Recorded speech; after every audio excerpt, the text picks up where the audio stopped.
aqui. Fala galera, eu sou o Bruno do time FEGERS e eu vim aqui para falar um pouco com vocês sobre o novo produto da FEGERS. Então a gente está aqui dando início ao Sprint, que é um produto que vai trazer uma série de vídeos para vocês, conversando um pouco sobre assuntos e dores específicas das EJs.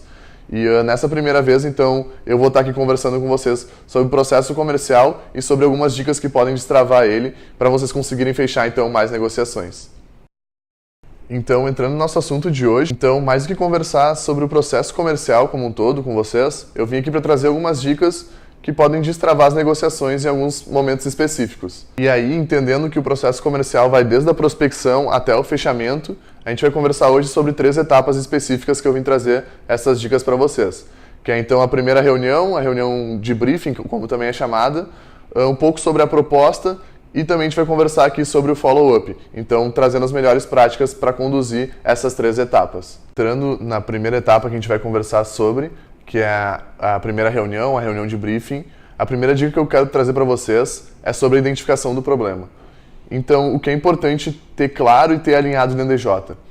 Mais do que saber o que é o problema do cliente, vocês também têm que entender o que não é o problema. E para isso é necessário que vocês tenham uma forma de pensar, um método muito claro dentro da EJ que consiga mostrar e aportar isso frente ao cliente. E aí ele vai entender melhor o que está por trás do problema dele e vai entender que vocês realmente estão entendendo que existe uma solução mais fundamental, que está por trás daquilo e que é a visão da EJ como um todo.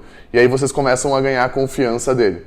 A dica número 2, então, é que vocês de fato aproveitem essa primeira reunião para se envolver nas dificuldades do dia a dia desse prospect. Então, esse cara está vivendo a semana na correria como um todo, ele está com muitos problemas, com muitas dificuldades, e aí está a oportunidade de vocês de entender que essa reunião também é muito para conversar sobre os problemas que ele está vivendo agora, sobre as dores que estão presentes agora na cabeça dele.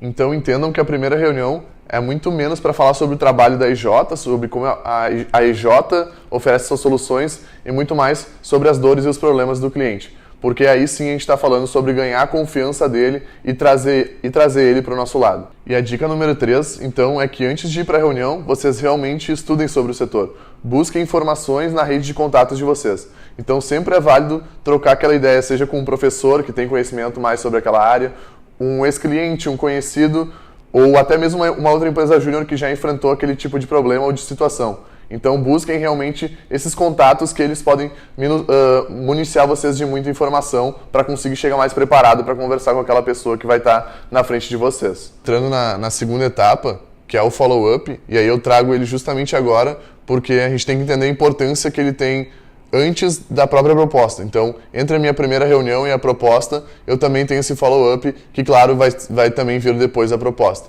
Então, assim, a primeira dica é que ele realmente é fundamental para vocês continuarem ligados e conectados a esse prospect. E aí vocês podem destravar a negociação, continuando a construção do relacionamento com ele e a confiança dele que vocês vão ganhando aos poucos para conseguir fechar o projeto lá no final. Então, a primeira grande dica é: mantenham um contato independente do meio. Então, se o prospect for super aberto e conseguir trocar mensagens com vocês, permitir que vocês façam a ligação para ele, isso é super importante e vai ser melhor ainda o relacionamento com vocês.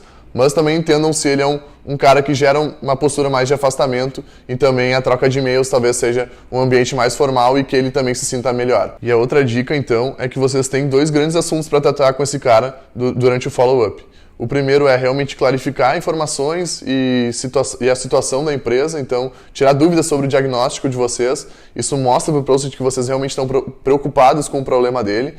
E também a questão de continuar se envolvendo nos problemas e nas dificuldades dele. Então, se vocês conseguiram conquistar um pouco da confiança nele, ele vai enxergar em vocês um suporte para continuar tirando essas dúvidas e também conseguir ajudar no dia a dia dele. Então, se permitam ser esse conselheiro de fato para ele.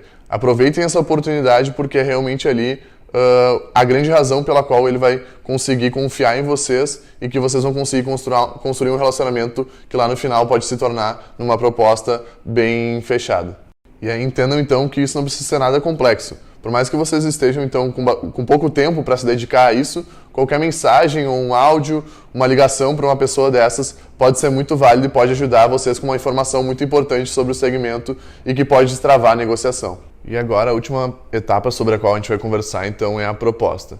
E a primeira dica que eu queria trazer para vocês é justamente de aproveitar esse momento para aprofundar o diagnóstico. Mais do que oferecer uma solução para a pessoa, tragam mais informações para ele. Então aproveitem essa semana entre a reunião e a proposta para conseguir aprofundar, buscar mais informações, buscar pessoas que conheçam, e aí sim, mais do que aquela questão das informações na primeira reunião, agora sim vocês têm que entender como é que funciona o modelo de negócio, como é que funciona a situação que o cara está vivendo, o problema que ele está vivendo, quem entende muito disso e quem pode ajudar vocês a entender melhor isso. Então busquem essas pessoas e aí sim construam algo que vá aprofundar o diagnóstico, e isso é a grande informação que vocês têm que trazer para o cliente na próxima reunião. E a segunda grande dica, então, sobre essa parte da proposta é realmente vocês trazerem essa importância do diagnóstico, de aprofundar ele para a apresentação. Então, no momento de apresentar, a gente acaba muitas vezes indo direto para a nossa solução, para como a gente trabalha e como a gente vai solucionar o problema da pessoa. Não, busquem primeiro trazer todo o contexto e aprofundar todo o diagnóstico de tudo que vocês enxergaram sobre aquela situação, para aí sim, num último momento, trazer a proposta como vocês pretendem resolver aquele problema. Entendam que a solução de vocês, o trabalho de vocês, vem por último e o foco vai ser sempre no cliente. Então é sempre sobre o cliente, sempre sobre como resolver e entender melhor o problema dele. E aí a proposta vem por último e o investimento também. E a última dica, então, é busquem, no final da proposta, jogar sempre a responsabilidade para o cliente. Então, a partir do momento que vocês entenderam todo o problema, mostraram a magnitude dele para o cliente e ofereceram uma solução para ele, agora vocês têm que deixar a responsabilidade com ele.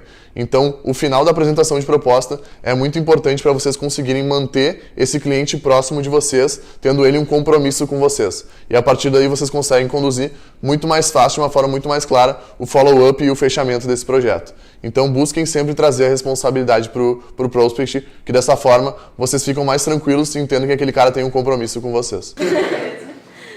Dá pra ler? Então, galera, o conteúdo de hoje era esse. Se tu curtiu o vídeo, deixa o teu like aqui embaixo. Comenta, traz feedback sobre como foi e que a gente está buscando sempre melhorar e aperfeiçoar aí. Te inscreve no canal da FEGERS e nos segue aí em todas as redes sociais. Também não deixa de compartilhar o vídeo com toda a tua EJ aí, até porque mais pra frente a gente vai ter uma live aí com um mentor super massa, que é parceiro da FEGERS, que vai estar também facilitando e conversando um pouco sobre esse conteúdo de hoje. E fica ligado aí que o Sprint vai ter então muito mais conteúdo pra frente, pra gente estar compartilhando e trazendo cada vez mais novidades para vocês. Então é isso aí, grande abraço e vamos dar-lhe loucurada pelo tri aí.